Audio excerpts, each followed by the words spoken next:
Hey there, Bronco fans. It's Danny, Shad, and Chris. This is Bronco Planet. This is 2012 for those of you that just climbed out from under that rock. And good Lord, do we have lots of things to talk about. Got rid of Tebow! Hey, easy already. Sorry. Hey, a lot to talk about. Obviously we can't start this season without talking about number 18, a Hall of Famer for sure, four-time MVP in our city. Started camp. What's your early thoughts, Chris? Good move, bad move? Danny, what do you think? Well, let's just put it this way. When this whole deal went down several months ago, if you are followers of Bronco Planet, if you're a connoisseur of the social media and all of the knowledge that we bring to you folks out there, we're gonna officially take credit right now for the PFM. It's Peyton freaking Manning. Everything that happened during that time frame, everybody was, oh my God, what's this going to happen to Tim Tebow? And oh, he's over the hill, and oh, he's got neck surgery. He's still Peyton freaking Manning, and not a lot of guys can have that kind of accolade. It's John freaking Elway. It's Tom freaking Brady. Peyton freaking Manning is certainly within that that upper echelon of quarterback. As far as I'm concerned, this year anyway. The quarterback position, I'm not going to worry about. Can't say that I can say that over the past few years. What was your take? Well, you guys know, I haven't been this excited since I found they started selling peanut butter Twix in a 4-pack. Yep. It's ridiculous. That's a big deal. You asked good move, bad move. Like, are you kidding me? Yeah. Right? Well, I know you wrote in, too. It's like, what's a guy got to do to get a 4-pack? No, love me some peanut butter Twix. Exactly. I mean, listen, here's the biggest thing. We've talked about this before. The question now, you look at the offense, the question mark becomes the running game. Okay. With Tebow, right? 90% chance he's going to look at one guy, pull it down, and take off. You're facing 8 in the box. Manning blows that whole theory up. You no longer stack the line when you play the Broncos. Does Decker become better? Yep. Does Demaryius Thomas become better? Absolutely. Yep. I mean, all of the guys they've signed. Listen, this is what kills me. Last year, the Broncos targeted the tight ends 50 times all season. Gotcha. Tammy and Dreesen both may catch 50 balls this year. And both looking extremely good in camp so far. I mean, tall, fast, can catch the ball. You can see the connection already with Tammy and working with Manning before. Decker's having an outstanding camp. Thomas raw, but I mean, who finished stronger than Thomas in the NFL last year? I mean, perfect situation. Right. McGahee, you got some, you bring in someone like Hillman to catch out of the backfield, and I got to tell you, you go to those practices and you look already night and day. I mean, it's a difference between Shad Ring and Brad Pitt. I mean, that's the difference. That's a pretty big difference. Yeah, absolutely. The old adage, in and around Dove Valley, certainly with here in Bronco Planet. Last year, the leading receiver for the Denver Broncos with Tebow at quarterback was the turf. Yeah. This year it's a big difference. Too. Oh yeah, big difference. You got a guy, Peyton Manning. He's a general. He's a guy that is already, be in his shoes for a minute. Walk in and just see 52 other guys in a locker room and then just take charge. This is how you're going to do it. This is the work ethic that we're going to go after. And it's just something, not that Tim Tebow couldn't do that, he just couldn't execute it. Yeah, we all want to be the best that we can be, but you still got to put it out there on the field. Peyton Manning does it. What gives me a lot of confidence and hope going into this year, if you look at it on paper, when this whole thing was going down early in the year, in my mind, San Francisco and Tennessee were both better options. If you're Manning, you're one game away from the Super Bowl with Patrick Willis, the best defensive player in the league on the other side, with Harbaugh, who's proven he's going to get it done. And then your other option is to go to not your home state, but your adopted home state where you played college ball, your wife's home state. You're going to hand the ball off to Chris Johnson, and it just seemed like those two were better fits. Once those were the two names in the running, to be honest, I had kind of written it off. Yeah, me too. And there are so few people that can walk in and have a conversation with Peyton Manning the way John Elway can. Let's be honest. Right. There are 3 or 4 people in the world who can sit down and say, I know what you're going through. I know you want to win a ring at the end of your career. I did it. Let me tell you how we did it. And for Manning to choose Denver is all I need to know. Well, and the stamp was, whatever you do, Peyton, just make sure it's right with you. Yeah, no, for sure. How many other teams said that to Peyton Manning? And he sit back with him. He takes him to the country club, has a beer with him. John Fox, who we all know, players love John Fox. It trumps all, right? Elway and a beer trumps all. So, and here we owe it to the Bronco fans that can't get out the Dove Valley. Last year what you saw is a lot of commotion among the crowd, disruption, bothering players, all the Tebow, the chants, all that Mickey Mouse. The infighting. Completely, oh my God, the infighting has never seen the pinnacle than last year. Yeah, it was a hassle, and then you would see McCoy rubbing his head like, oh my gosh, are we really doing this? And then you'd see Tebow not sitting by the other quarterback. You said a bad word. You said a bad word with Mike McCoy here with Chris because he's about to pop. But I mean, it was his a head's mess. about to explode. And now what you see is Peyton Manning walking over to the running backs and saying, "Hey, I need you to do this. That wasn't right. Oh, hey Decker, great job at you see him coaching, and he knows where they're supposed to be. And this is a guy that's learning our offense and sharing some of his. So it's uncomparable. And there was, out of this group of three, there was only one who was on the Tebow bandwagon last year, and that's because of Kyle Orton and Brady Quinn. You bring in Peyton Manning, it's like, thanks, Tebow. Listen, I'm not a traitor. It's like picking your poison, though. Yeah. Well, to quote Chris here, it's trying to choose between diabetes and cancer. Exactly. They all suck. Exactly. They all suck. But the cure is in Denver, and that cure is now Peyton Manning. Shifting gears, I think everybody out there knows what they're going to get with Peyton Manning. I'm excited. We're all three excited. Let's shift gears to a little bit of a different aspect of the Broncos, and Chris touched on it earlier with the running backs. Everybody knew that Denver was going to run the ball. I mean, last year with Tebow under center, it was a fact. The fact that Willis McGahee was able to put up the amount of yards that he did kind of tells me that our young offensive line is starting to gel, starting to come together. But Peyton Manning obviously changes that game, but Denver now has some new additions. Hillman, big addition. What do you think? Love it. Absolutely love it. Actually, a little addition. He stands about 5'9". You look at it, you're like, how can he do it? But I mean, he's the one guy who, so far in camp, breaking away from you're 5'9". He's a big deal. Yes. You're not. So it's just one of those. It's just one of those things. Yeah, it's just one of those things. I had 48 yards in high school. Right. But we've also talked about the Mario Fanning. What do you think about Mario Fanning? Is this the type of guy? Big guy, big boy comes in. He's a banger, but he actually has some wheels. He's got some speed to go along with that. Got injured last year. He's another guy you throw into the mix. Running backs is an awful hard position to keep healthy over the course of the season. I think this year we're sitting a lot better at that position than years past. I think so, because you're asking guys to do different things. You're going to have situational backs. I think to a certain extent, it's going to come down to which guy can keep up upstairs with what Manning wants to do, right? You don't think the first time he changes the play and some guy blows the coverage and Manning's looking out his ear hole, you don't think that guy's going to hear about it? I mean, no. Colts never had a big bruiser between the tackles. No. Fanning gives him that. McGahee can get those yards, but man, Hillman catching the ball, that reminds me of Joseph Adai an awful lot. Right. I think it's more Jeremiah Johnson. I think he can catch the ball a little bit better. I think Fannon's a great guy. Loved him last year. I think that he's still hurt. I don't think he's 100% yet. We got a long time to get through preseason. He may be your guy, but him and Julius Thomas, frankly, just don't look like they've recovered enough. And this is the NFL, man. And I don't know if they're going to even be able to make the team, certainly with the tight ends, Julius. I mean, there was nobody better in camp than Thomas last year. And he may just have to be realistic. Julius Thomas makes the Bronco roster. I mean, even with Tam, even with Dreesen, Julius Thomas is going to be a Bronco. I think he has that kind of talent. The potential. Yeah, absolutely. Everyone sees Antonio Gates when they look at Thomas. Let's shift gears. We talk about putting points on the board. Let's talk about keeping points off the board. The Denver defense last year started off the year giving up a fair amount of points. Did Denver lose games because of that?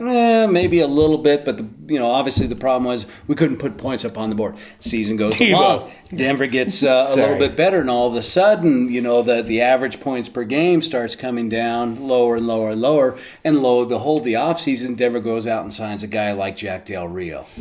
Awesome, man. Awesome deal. Knows Fox, knows defense, and now you got 100% focus. I mean, Del Rio, some would argue, is he really a head coach? I thought he was all right, but at the end of the day, that kind of, a linebacker knows the league. You just see that intensity. best pickup they had over any player. Jack Del Rio was a great pickup. What do you think? What do you like about the defense? I love his hair. No. God, it's so good. I love his hair.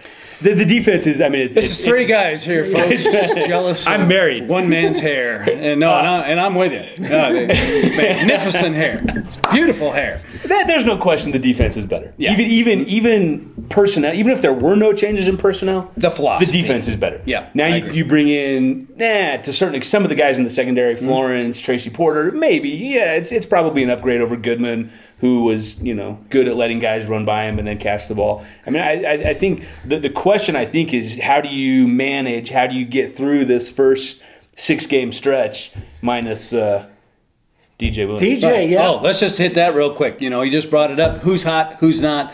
DJ, you're not. Really? We've had to put up with an incident, then another incident, then I'm on drugs, and then I deny it, and then you get retested, and it's the same, and then showing plays on the playbook. Yeah, you show plays on Twitter, and then a bottle of God knows what falls out of your sweatpants. Like, really, DJ Williams? Come on, buddy. Really? You're not 12 anymore. Come on, man. You've been out of school for quite some time. Yeah, and I think at this point, because is DJ Williams a talent? Yes, I think we can all agree with that. DJ, you are a talent. You're just, you're an idiot with talent. That's what you are. It's just, Which is better than being an idiot without talent. Which all three of us. Yeah. When you what look are at your that, thoughts on DJ?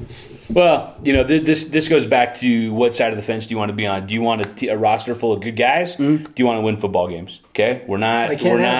No, I honestly tell me where in the league you can. I don't think that exists anymore. And given what we've been through, I'm sick of 6-10, 7-9. I want to win football games on Sunday. And if that means we go pick up the guys at the Pen Sunday morning to get them to kick off at 2:00, I'm down. I'm ready to win football games. I want more jewelry. Right. Now speaking of Penn, we may have more than one Bronco in there. By the way, it'll have to be a bus.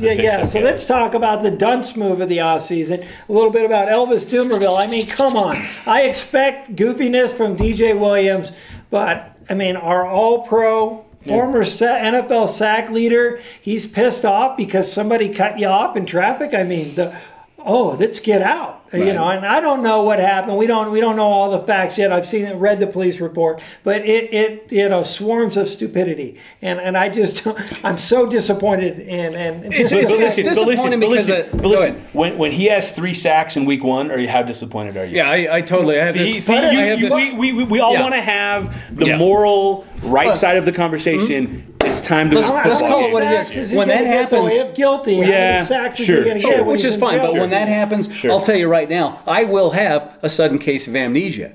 Yeah, I don't care. It is what it is. But I understand where you're coming from, and I certainly understand where Chris is coming from.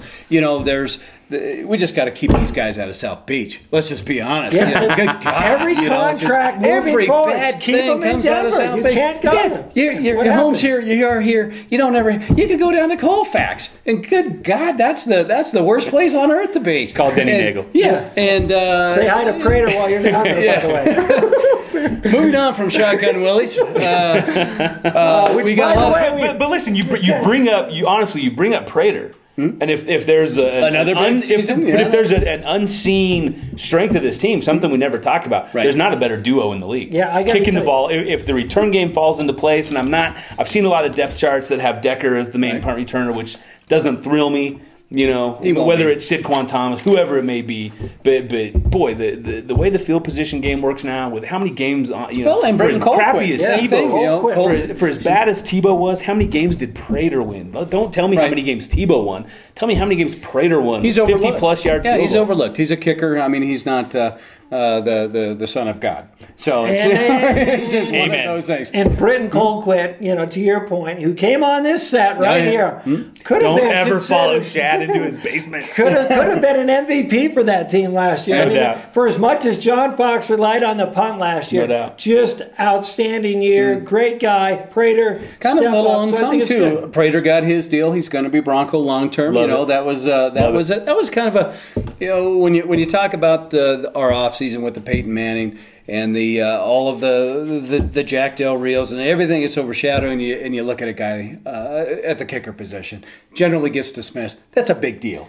to lock up a guy like you. For sure. No doubt. So now that's switched gears yet one more time, but we got all preseason to hash out all the different players' positions. So we hit a few of them today. Let's talk about predictions on how many wins do you think the Broncos are going to get? I'll lead it off because I'm not afraid to put this out there. Plant the flag. Yeah, that's right. I am going to plant that flag, and I'm going to plant that flag on 12 wins. And here's how.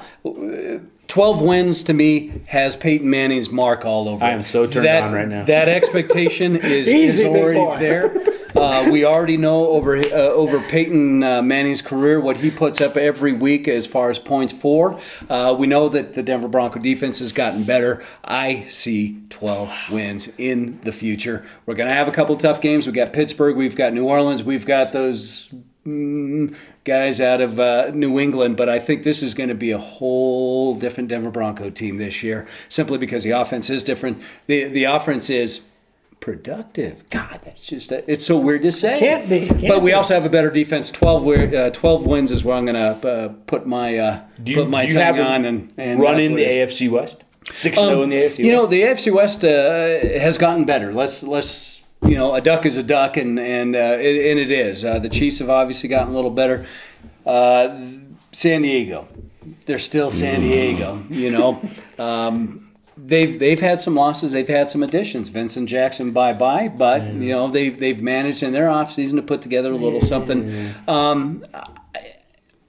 This year, guys, to me, is just not like it has been in years past. We didn't have Peyton Manning at quarterback. We didn't have a Jack Del Rio heading up the defense.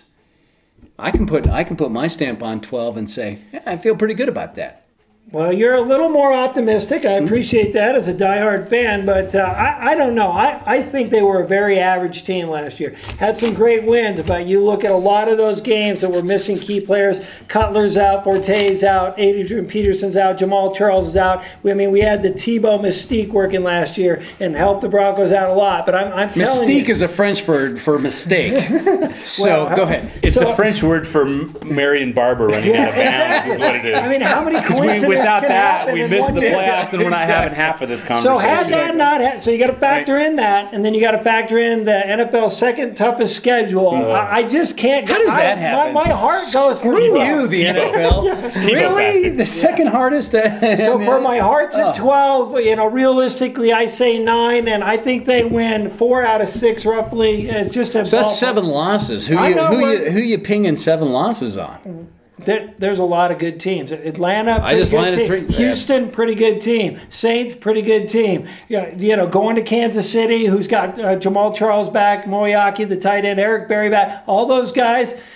Who's their quarterback again? Oh, not Peyton Manning. Yeah. So, save it. I'm telling you, I worry more about Kansas City than I do the Raiders and Norv Turner and that goofy gang out there with Phillip Rivers. Yeah. So we've said our piece. It's up to you, Chris. Everybody knows Chris knows best. Chris knows best. I love that segment. I want my own music. I want the kids at home to turn away for a minute because obviously we're not going to condone gambling or anything like that. Good. My close friends in Las Vegas, I know, have the number set at 8.5, which puts you just on the over. I think I'm probably one over you. I think 10-6. If we walk out of this season 10-6, and then the thing is you don't know anymore. There's some really good teams in the AFC. 10-6 doesn't guarantee you the playoff spot. I think you probably go 4-2 in the division. I know you're PFM. Your boy John Elway went into Arrowhead and lost a handful of times. Yeah. So that's a tough place to play. I tell you the team, and you're going to laugh, and you're going to fall off your stools, and we're going to resuscitate you. I don't like it already. I'm scared to death of the Raiders. I think the Raiders of any team in the AFC. What? Listen. I think you take the Raiders, you take the Browns, and you take Buffalo. One of those 3 teams will make the playoffs this year. Interesting, because who was the Raiders' first-round draft pick this year? Oh, wait a minute. I meant last year's first. Wait a minute. Yeah, that's right. Okay, can we change change the music? That Chris knows best. I'm just telling you. You know something? I'm just telling you. You can put sprinkles on a turd, and it's still a turd. Save the tape. All right. Save the tape, and let's talk in January when either the Raiders the Browns or the Bills are in the playoffs. I'm not saying that they will be in the playoffs. I don't even need a thank you note when you win all that money. I don't even need a thank you note. I feel good giving it to you. As it applies to the NFL, I'll give you the props. As it applies to Denver with that rivalry already in place, just don't see it happen. So yeah, we'll see. Interesting stuff. I think you sweep the West at home. Mm-hmm. And then I think Kansas City, and then either at Oakland or at San Diego. I think that's fair. That's fair. And I love Manning. You know what? Manning lost to Tom Brady a bunch of times, right? He also beat Tom Brady a few times. No, I know, but to look at that schedule and be like, win. That's. I hope you're right. I'll tell you what. Nobody wants. If this Denver Bronco teams can take out Pittsburgh in a playoff scenario with Tim Tebow at the helm, oh come on, I'm feeling a little bit better about our chances. As long as every team runs zero coverage and puts 12 guys on the line. Note to the NFL teams out there: run that defense. So moving on, we got swag time right here on Bronco Planet, and we want to recognize. So speaking of playoffs, after that fantastic Pittsburgh game, we followed it with the very embarrassing and dreadful game. Oh, good times. Oh man, good times there. Service was horrible. And we had a little get together, and when everybody came into town, and the one that came the furthest all the way from Breckenridge, Kaylin, we've got a little prize for you. So we know you were on the Tebow bandwagon, as me, and now Tebow's gone. But with our connections right here at Bronco Planet, we come through for people. We're kind of like the Make-A-Wish Foundation, but not really. Yeah. But it's smaller and not as good. Yeah, and way late. Yeah, way late. But we didn't forget about you. So here's what we have for you. And you once asked this question on our Facebook group. Does Tim Tebow ever sign anything without a scripture? And lo and behold, you're going to be a little surprised here. On this football, we got a scripture here, but it's after Brady Quinn's autograph. And on the other side right here, Tim Tebow. Right there. So there you go. And this is going to you, Caitlin, driving all the way down to the mountains to come hang out with us, celebrate the Broncos. So yeah, we appreciate it. It might be a little too, a little too late. Granted, that's you could probably sell it on. Let's just call it what it is, Shad. We made promises during that game. That, we just Caitlin, you know what I'm talking about. Yeah, we just right there. Yeah, just could not deliver on. You're going to get cut off at halftime. Yeah, pretty much. But the bottom line is that we still deliver on what we say, although be it. Next year. Yeah, next season. So I don't think she'll complain. I think she'll be happy. And speaking of other swag, real quick, you see this football here. Maybe you heard of Rick Upchurch, Haven Moses, Rod Smith, Steve Atwater. The names go on and on. Mike Harden. I mean, we've got them all there. We've got so much swag to give away this year. So check in. Facebook. We also tell them about our new website. My God. You know something? We broke the bank this year at Bronco Planet. Not only, along with all the great prizes. And, of course, we need to thank the good folks down at Bill Sporting Collectibles. Love Bill. They're on board with Bronco Planet again this year. We're going to have all kinds of great stuff this year. But, the big news is the big update to BroncoPlanet.com. We rated our wives' purses, grabbed the kids' college fund, which was what? At least $8. Yeah, $8. And we're going to be launching this new site coming up here in the next couple of weeks. Real exciting. It's very user-friendly. Kind of ties in all the social media on Facebook, on Twitter, on Bronco Planet, on YouTube. Kind of ties everything into one nice, neat little bundle. Make sure you look for that. Hey, if the Broncos are going to graduate and get a real quarterback, we need to graduate and get a real website. That'll be coming sometime in August. I don't know. We don't control all those levers, but you'll see a new website coming soon. Chris, we'll leave it up to you since you know best, apparently. You know what would be awesome? What? If I signed this ball, there would be 3 guys who should never be in the NFL. Tebow haters, lovers out there. Yeah. Here's your guy right there. Dear Bronco Planet, I did not appreciate that's that. That's not very nice. We don't like that. So until next time, Bronco Planet, this is Shad, this is Chris, I'm Danny. We're going to be out, matter of fact, real quick, just so we just plug this in here. We're going to be out this Saturday at the Invesco practice, 3 p.m., the inter-team scrimmage. BCS, we're going to be walking around, rolling tape, taking names, talking to folks. Hope to see you out there. That's all we got. And that's all we got. Bye-bye.